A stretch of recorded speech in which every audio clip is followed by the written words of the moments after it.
이제 하나님 말씀 함께 나누도록 하겠습니다. 하나님의 말씀입니다. 경청하십시오. 이 율법책을 내 입에서 떠나지 말게 하며 주야로 그것을 묵상하여 그 안에 기록된 대로 다 직정 행하라. 그리하면 네 길이 평탄하게 될 것이며 내가 형통하리라. 내가 내게 명령한 것이 아니냐. 강하고 담대하라. 두려워하지 말라. 놀라지 말라. 네가 어디로 가든지 내 하나님 여호와가 너와 함께 하느니라 하시니라. 아멘. 네, 담대하게 떨지도 않고 차곡차곡 차분하게 잘 읽어주셔서 감사합니다. 우리 안재희 집사님, 공정미 집사님의 아들 안시영 군이었고요. 기도는 김태훈 집사님, 김은경 권사님의 아들, 피카소 작품을 사랑하는 김지호 학생입니다. 예, 감사를 드립니다. 이 시대의 마지막 선지자라고 일컬음을 받는 에이든 윌슨 토저 목사님이 이런 이야기를 했습니다. 진짜 그리스도인은 행복보다 거룩을 열망한다. 리얼 크리스찬, 진짜 그리스도인은 행복보다는 거룩을 추구한다는 거예요.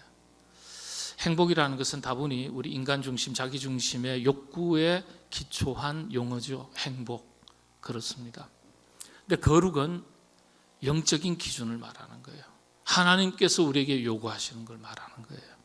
그래서 진짜 그리스도인은 행복보다는 거룩을 추구한다, 열망한다.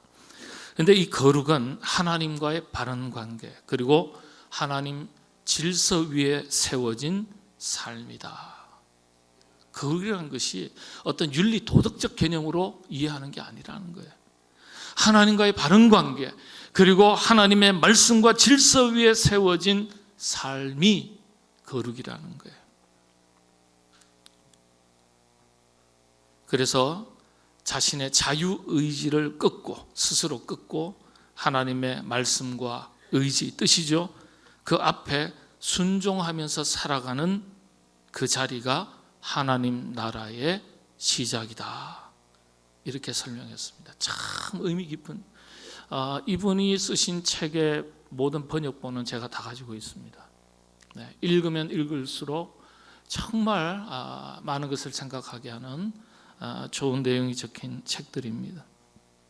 여러분, 우리가 하나님의 능력과 은혜를 왜 충분히 경험하지 못합니까?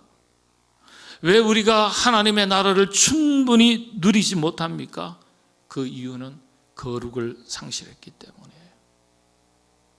거룩을 상실하니까 인간 중심, 우리 욕구 중심의 기준인 행복을 기준으로, 세속의 가치를 기준으로 행복을 자꾸 추구하면서 그런 행복이 점점 더 확대되어 가면 하나님의 나라라고 착각한다는 거예요. 주님께서 하신 말씀이 정확한 거예요. 하나님의 나라는 먹고 마시는 것에 있지 아니하다. 오직 하나님의 말씀과 뜻에 있다. 주님께서 직접 하신 말씀이에요. 그래서 여러분, 하나님의 말씀과 뜻에 있다 그랬으니까 하나님의 말씀과 뜻을 따라 우리가 살아갈 때 우리는 진정한 하나님의 나라를 경험하게 됩니다. 오늘 온 세대 예배인데요, 부모님, 자녀들 우리 모두 하나님의 말씀 앞에 순종함으로 거룩한 삶을 살아나가는 저와 여러분, 우리 모든 분들이 되시기를 바랍니다. 오늘 살펴볼 인물은요, 여호수아예요. 우리 온 세대 예배 때 우리 자녀들에게 어떤 인물 우리가 닮고 싶고 배우고 싶고 우리 자녀들이 이와 같은 자녀로 자랐으면 참 좋겠다 하는 그런 인물들을 생각해 볼 때 오늘 제가 여호수아의 신앙을 살펴보려고 합니다. 여호수아는 말씀의 사람이었어요. 거룩의 사람이었습니다. 그는 항상 하나님의 말씀을 전적으로 신뢰하고 의지하고 그 말씀을 이루실 하나님의 약속을 철석같이 믿고 살았던 사람입니다. 누가 뭐래도, 주위에서 어떤 말을 하더라도, 어떤 상황이 닥쳐와도 하나님의 말씀을 벗어나지 않았습니다. 이런 사람에게서 볼 수 있는 두 가지 특징이 있습니다. 바로 긍정의 정신, 불굴의 신념, 확고한 신앙이라는 뜻이죠. 이 두 가지가 여호수아의 신앙 세계의 가장 큰 특징이라고 이야기합니다. 먼저 여호수아, 그는 긍정의 사람이었습니다. 모두가 부정적이었을 때도 긍정을 생각하고 긍정을 말하던 사람이었습니다. 12정탐꾼, 가나안 땅을 들어가기 전에 12정탐꾼을 뽑아서 가나안 땅을 둘러보고 오게 했습니다. 그리고 돌아와서는 이 12정탐꾼이 모세에게 뭐라고 보고했죠? 10명은요 두려움의 땅이다, 죽음의 땅이라고 보고했어요. 그리고 자신과 더불어 이스라엘 민족을 이렇게 우리는 메뚜기와 같은 존재들입니다 라고 평가절하했어요. 그런데 이에 반해서 여호수아 갈렙은 어떻게 보고합니까? 심히 아름다운 땅이며, 그냥 아름다운 땅이 아니에요, 진짜 아름다운 땅이며, 과연 하나님께서 우리에게 주시리라고 약속하신 젖과 꿀이 흐르는 땅입니다. 보고가요 극과 극을 달려요. 완전히 서로 달라요. 어떻게 이렇게 다를 수 있죠? 사람의 상식과 판단의 기준을 따진다면, 합리적으로 따진다면 누굴 따라야 되죠? 다수 의견을 따르는 게 맞습니다. 그게 훨씬 더 논리적이고 합리적입니다. 그렇게 보일 수 있습니다. 그런데 여호수아와 갈렙, 이 두 사람이 이렇게 긍정적인 보고를 할 수 있었던 배경에는 어떤 것이 자리 잡고 있을까요? 하나님의 말씀을 전적으로 신뢰한 믿음이 있었기 때문입니다. 그러니까 똑같은 것을 보고서도 전혀 다르게 생각하고 전혀 다르게 말하는 거예요. 영적인 눈이 있는 사람이니까 영적인 눈으로 보는 거예요. 그렇지 않으면 육신의 눈을 보고서 이게 훨씬 더 타당하지 않습니까? 이게 더 합리적이지 않습니까? 많은 사람들이 그렇게 볼 때는 그게 훨씬 더 맞는 말인 것 같아요. 아니요. 영적인 눈을 가진 사람의 이야기라면 그게 소수든지 다수든지 관계가 없어요. 영적인 눈이 없는 사람에게 영적인 일을 이야기하면요 말이 안 통해요. 사람의 눈으로 보면 부정적인 것 투성이지만 하나님의 약속의 말씀을 의지해서 긍정적으로 믿고 생각하고 그렇게 말한 거예요. 결국 그들이 가나안 땅을 차지하게 됩니다. 그러나 이런 부정적인 사람들의 평가와 원망과 불평 때문에 겪지 않아도 될 40년 동안의 광야 생활에 대가를 치르게 됩니다. 그들의 원망과 불평은 민족사적인 비극이 되는 거예요. 이들 때문에 여호수아와 갈렙을 제외한 당대 1세대들은요 그 누구도 가나안 땅에 들어갈 수가 없었습니다. 영적인 사람이었고 말씀의 사람이었고 거룩의 사람이었던, 그리고 긍정의 사람들이었던 여호수아와 갈렙의 이야기를 보고를 믿고 따라갔더라면 40년 광야 생활의 대가는 치르지 않아도 되었습니다. 저는 이 이야기를 통해서 저와 여러분, 우리 부모님들 그리고 우리의 자녀들이 긍정의 사람으로 살아가시게 되기를 바랍니다. 우리의 자녀들이 세상 환경이 어떠하든지 관계없이 누가 뭐래도 긍정의 자녀로 길러지고 자라갈 수 있도록 하나님께서 큰 은혜 대해 주시기를 바랍니다. 우리 모두 무엇을 해도 세상적인 기준에서 판단하고 생각하고 말하는 사람이 아니라 하나님의 말씀이 우리 삶의 판단과 행할 일들의 기준이 되는 긍정의 그리스도인으로 살아가시게 되기를 바랍니다. 그러기 위해서는요 하나님을 철저히 신뢰하고 약속의 말씀을 붙드셔야 합니다. 먼저 부모님들이 그런 일에 성공하시게 되기를 바랍니다.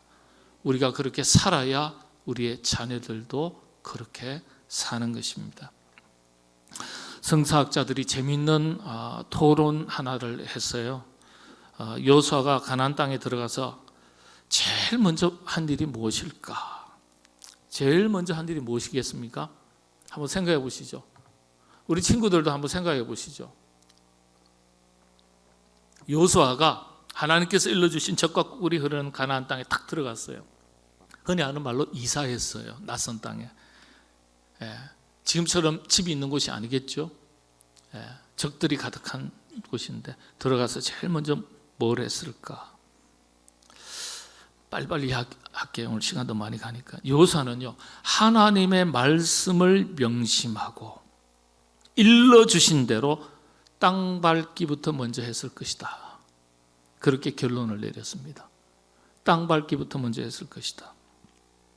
재밌자고 농담조로 나눈 이야기인데 아주 단순한 결론이에요. 왜 그러냐면 1장 3절에 보면 내가 모세에게 말한 바와 같이 너희 발바닥으로 밟는 곳은 모두 내가 너희에게 주었노니 주겠다는 뜻이에요. 발바닥으로 밟는 곳마다 다 주시겠대. 내 땅이 되게 하시겠대. 이 말씀을 저에게 하셨더라면 오늘 제가요, 저 뒤에 우리 부목사님들 중에 한 분 설교하고 저는 부지런히 지금 삼성동 한 바퀴 다 돌고요. 그 다음에 원흥동 돌고요. 어디까지 갈까요? 화정동도 돌고요. 여기 신원동도 돌고요. 오금동도 돌고요. 더 나가서 저기 고양시 한 바퀴 다 돌 거예요. 일산. 왜요? 네가 발바닥으로 밟는 곳마다 내가 그 땅을 다 너에게 주겠다. 지금 예배 드릴 시간이 어디 있어요 지금. 그 땅을 다 내게 주신다는데 저만 그런가요?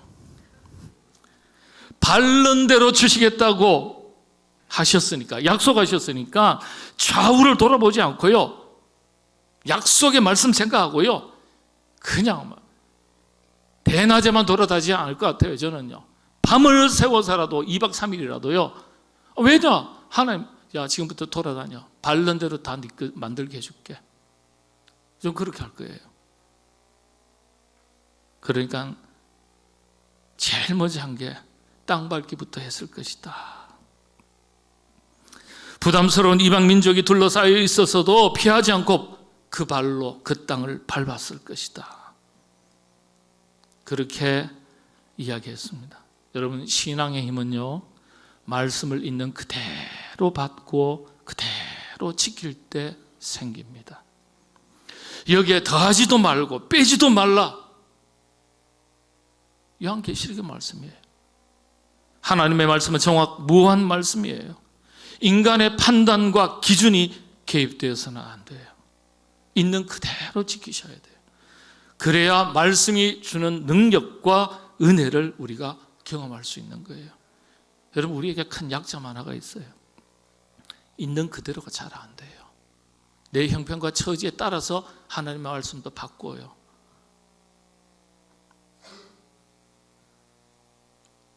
이것저것 너무 많은 것이 개입되니까 복잡해져요.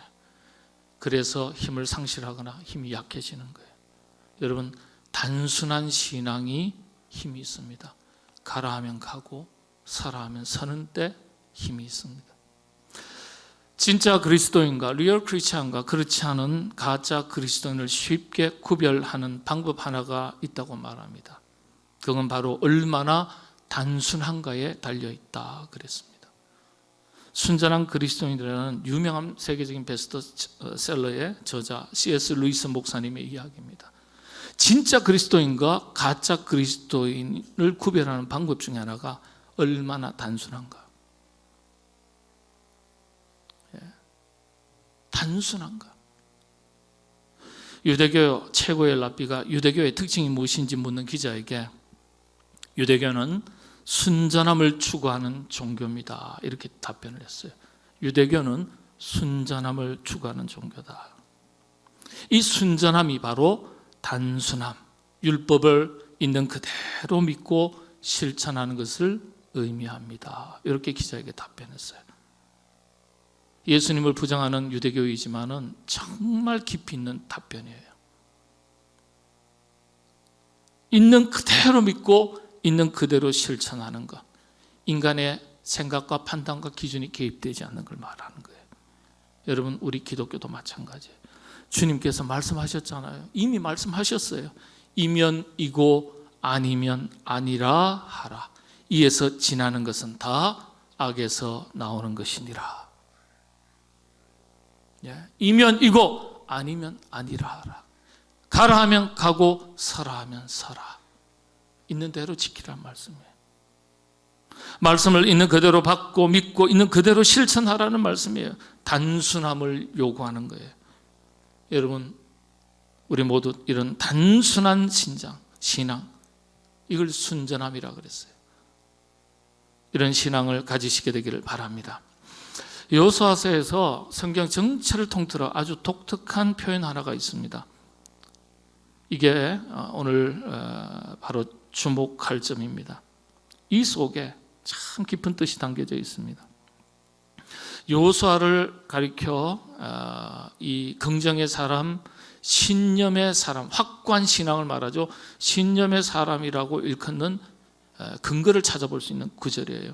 그게 1장 6절에서 9절까지 기록되어 있는데 오늘 8절, 9절만 봉독했죠. 1절에 보면 강하고 담대하라. 바로 이 말씀입니다. 이 말씀이 강하고 담대하라. 7절 강하고 담대하라. 9절에도 강하고 담대하라. 18절에도 이스라엘 백성들의 입을 통해서 강하고 담대하소서, 강하고 담대하라. 이렇게 4번이나 반복해서 나옵니다. 참 독특한 표현이에요. 왜냐하면 성경은 반복할 때 보통 몇 번 반복하죠? 어려우세요? 만세 2창이 있어요, 없어요? 만세 4창도 없어요. 만세 3창이에요. 그건 초등학교 애들도 다 알아요. 성경도 똑같이 3번을 반복합니다. 그런데 신구약 성경을 통틀어서 딱 4번 반복하는 구절이 있는데 여호수아 1장입니다. 왜 이렇게 표현했을까? 역으로 한번 생각해 보십시다. 그만큼 여호수아가 두려움에 사로잡혀 있을 수 있었던 것을 의미하는 거예요. 위대한 모세가 죽었습니다. 그 모든 책임을 위임받았습니다. 그 무게감은 말로 다할 수 없을 만큼 무거운 것입니다. 철기 문명을 가진 가나안 땅, 스스로 두려움과 용기와 자신감을 잃고 두려움 속에 빠질 수 있는 거예요. 아무리 긍정적인 사람이라고 할지라도 한계가 있는 법 아니겠어요? 위대한 스승 모세도 이루지 못한 일을 대신해서 감당해야 되는데 쉽겠습니까? 기가 죽고 갈등이 생기고 마음이 흔들릴 수도 있어요. 이런 여호수아의 마음을 하나님께서 읽으신 거예요. 그래서 성경에서 유독 딱 한 번 1장에서만 같은 히브리어 용어로 4번 단어를 반복합니다. 강하고 담대하라, 강하고 담대하라, 강하고 담대하라, 강하고 담대하라. 여러분들, 강하고 담대할 이유에 대해서 하나님께서 분명하게 말씀해 주셨어요. 너 강하고 담대해라. 그냥 강하고 담대하라 권면하신 게 아니에요. 이유를 가르쳐 주셨어요. 그 이유가 5절인데요. 제가 그냥 읽어드릴게요. 네 평생에 너를 능히 대적할 자가 없으리니 내가 모세와 함께 있었던 것 같이 너와 함께 있을 것임이니라. 내가 너를 떠나지 아니하며 버리지 아니하니라. 내가 너를 떠나지 않고 결단코 어떤 순간에 어떤 상황에 있어도 너 버리지 않겠다. 그러니까 걱정 말고 강하고 담대하게 나가라. 함께 하시겠다는 철석 같은 약속이에요. 이 말씀을 붙드는 거예요. 여러분, 이것보다 더 큰 보증이 있습니까? 하나님께서 너와 어디로 가든지 너와 함께 하겠다, 너를 버리지 않겠다 약속하신 것보다 더 큰 보증이 있습니까? 없어요. 여호수아가 긍정의 사람이 될 수 있었고 신념의 사람이 될 수 있었던 배경은 하나님의 약속이 있었기 때문입니다. 강하고 담대하라. 담대하라는 뜻은요, 주의해라 이런 뜻입니다. 방심하지 마라. 내가 너와 함께 있겠지만은 그럼에도 불구하고 방심하지 마라. 히브리어로 아마츠는 방심하지 말라는 뜻이에요. 우리 한국 성경에서는 이렇게 번역을 했습니다만, 담대하라. 그 다음에 강하라. 우리는 야 강해져라 이렇게 얘기를 우리는 한글 성경 때문에 이렇게 알고 있지만은요, 이 강하다라는 이 히브리어는 하자크인데 원래 이 하자크라는 단어 뜻이 어떤 것이냐? 잘 묶여 있다, 결속하다, 굳게 유지해라, 딱 가장 정확한 표현, 딱 달라붙어 있어라 이런 뜻이에요. 잘 연결되어 있어라. 여호수아야, 두려워하지 말고 내게 딱 붙어 있어라. 떨어지지 말고 딱 붙어 있어라. 잘 연결되어 있어라. 너와 내가 딱 같이 묶여 있어야 된다. 그리고 방심하지 마라 이런 뜻입니다. 강하고 담대하라는 뜻이요. 영적인 의미에서 볼 때는요, 그래서 진짜 강한 것은 개인의 능력에 달린 게 아니에요. 그 사람의 어떤 지적인 수준에 달린 게 아니에요. 학식, 권력, 그가 소유한 어떤 재물, 재능에 강한 것의 기준이 있지 않아요. 영적인 의미에서 진짜 강한 사람은 어떤 사람이에요? 하나님과 깊은 교제가 있는 사람, 하나님 말씀과 다 밀착되어 있는 사람, 잘 연결되어 있는 사람, 이것이 강한 사람이에요. 그래서 진정 강한 그리스도인은 하나님과 잘 연결되어 있는 사람, 딱 붙어 떨어지지 않는 것이 강한 것의 기준입니다. 여호수아는 어떤 위기의 순간에서도 그래서 항상 네가 어디로 가든지 내가 너와 함께 하겠다, 버리지 않겠다, 이 약속의 말씀을 붙들고 철저하게 믿고 붙들고 변함없이 살았던 인물입니다. 그래서 신념의 사나이라 이렇게 일컬어지는 겁니다. 신앙의 진수라는 것은 살아계신 하나님이 지금도 나와 함께 하신다, 임마누엘의 하나님이죠. 이걸 어떤 상황이 닥쳐도 어떤 환경의 변화가 있어도 믿음을 지키는 것이다. 이게 신앙의 진수예요. 저 여러분, 우리가 다 약하고 보잘것없지만 하나님 곁에 잘 붙어 있으면, 연결되어 있으면 능력의 하나님께서 여호수아에게 약속해 주신 대로 내가 너와 함께 하겠다, 네가 어디로 가든지 너와 함께 하고 너를 버리지 아니하고 네가 발로 밟는 모든 땅은 내게 주리라 하신 이 약속의 말씀이 우리에게 성취될 약속의 말씀인 줄로 믿고 받으시게 되기를 바랍니다.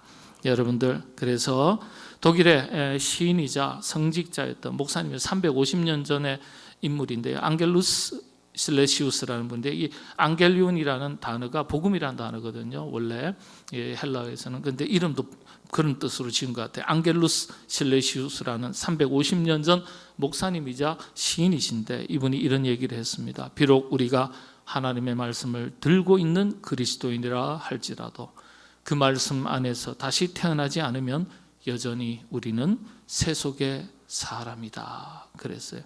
그래서 이분이 처음으로 우리 교회사에서 세속 그리스도인이라는 용어를 처음 사용했습니다. 세속, 세상에 속한 그리스도인이 있을 수 있다는 거예요. 하나님께 속한 그리스도인이 있을 수 있지만은 세상에 여전히 속한 그리스도인도 있을 수 있다는 거예요. 여러분들, 세속 그리스도인으로 살아가셔야 되겠습니까? 어떤 처지에서도 하나님께서 나와 함께 하신다, 우리 자녀와 함께 하신다, 우리 아들, 딸, 손주들, 우리 가정에 함께 하신다, 우리 교회에 함께 하신다, 이 나라의 민족 가운데 함께 하신다. 강하고 담대하라. 하나님의 약속의 말씀을 붙드시고 승리의 삶을 살아가시는 우리 자녀들, 부모님들, 우리 모두가 될 수 있도록 하나님께서 큰 은혜 주시기를 주님의 이름으로 축복합니다. 기도하겠습니다. 강하고 담대하라. 여호수아에게 주신 말씀이 오늘 우리에게 주시는 말씀, 우리 자녀에게 주시는 말씀인 줄로 믿고 받습니다. 하나님, 약속의 말씀 주신 것 감사합니다. 우리가 어디로 가든지 우리를 떠나지 아니하시고 버리지 아니하시겠다 하셨으니 이 약속의 말씀을 붙들고 강하고 담대한 믿음으로 세상을 이겨내며 승리의 삶을 살아나가는 우리의 자녀들, 저들의 미래 부모님들 되게 하여 주시옵소서. 예수님의 이름으로 기도하옵나이다. 아멘.